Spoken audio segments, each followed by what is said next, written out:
Hello guys, welcome to my YouTube channel. So इस video के through हम आपको एक छोटी सी इन्फॉर्मेशन देंगे फीवर के बारे में। सो आप सबका टाइम वेस्ट ना करते हुए हम इस वीडियो की स्टार्ट करते हैं। पहले हम बात करते हैं फीवर के बारे में।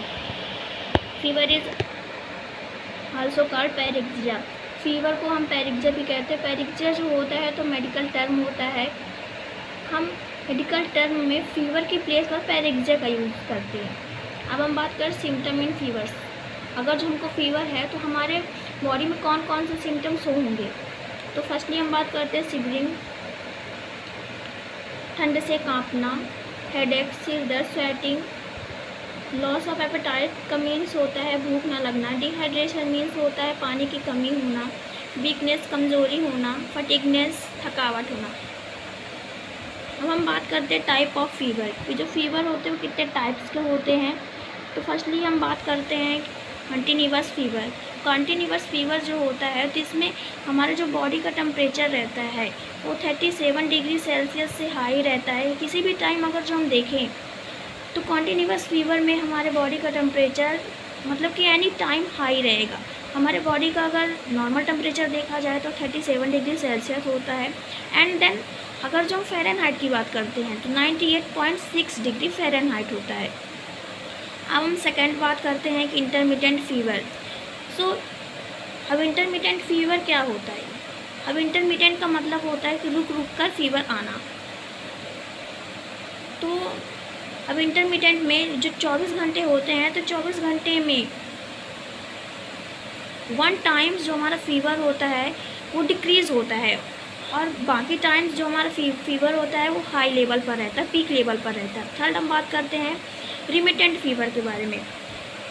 जो रिमिटेंट फीवर होता है तो इसमें जो हमारा फीवर होता है वो सुबह और शाम को कम रहेगा। अगर जो हम मतलब कि आफ्टरनून की बात करें तो आफ्टरनून में हमारा जो फीवर रहेगा वो पीक लेवल पर रहेगा। अब हम फोर्थ की बात कर रहे हैं क्राइसिस फीवर। जो क्राइसिस फीवर जो होता है तो इसमें हमारा जो फीवर रहता है पहले तो डिक्रीज़ रहेगा, ठीक, लेकिन मतलब कि सडनली अचानक से जो हमारा फीवर रहता है वो हाई हो जाता है, पीक लेवल पर हो जाता है। अब हम फिफ्थ बात करते हैं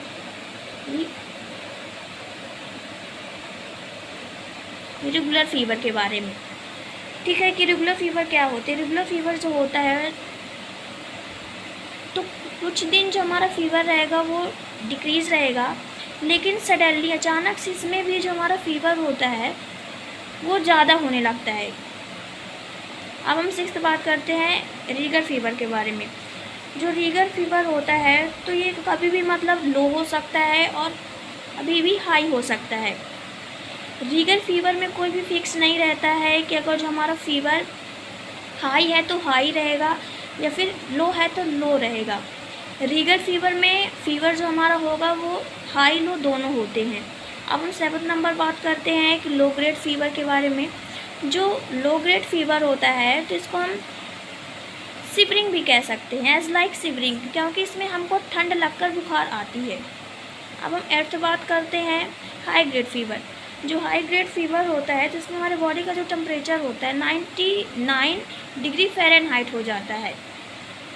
अब हम बात करते हैं hyperthermia and then hypothermia. Hyper means होता है हाई एंड हाइपो मीन्स होता है लो।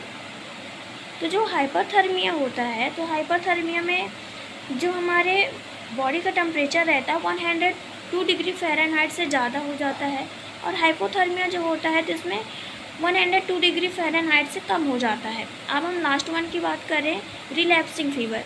जो रिलैप्सिंग फीवर होती है तो इसमें हमारा जो बॉडी का टेम्परेचर रहता है वो 99 डिग्री फ़ारेनहाइट से 100 डिग्री फ़ारेनहाइट हो जाता है।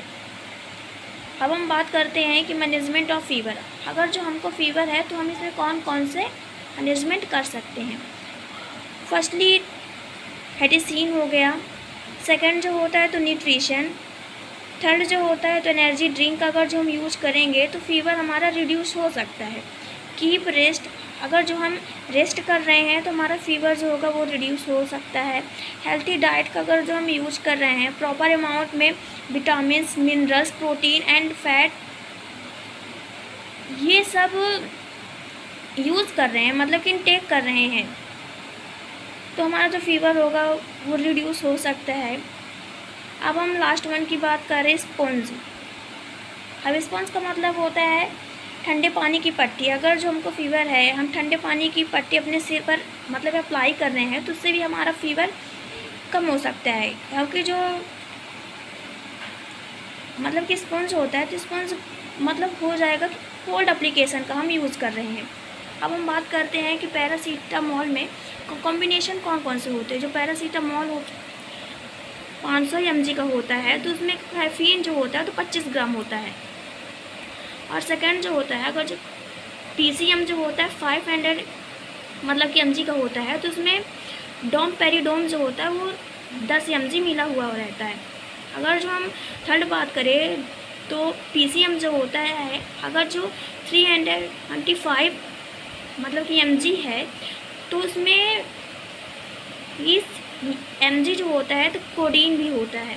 अगर जो हम फोर्थ बात करें एसिक्लोफेनेक की, तो अगर जो एसिक्लोफेनेक 100 ग्राम है, तो उसमें हमारा जो पैरासीटामोल होगा वो 32 ग्राम होगा।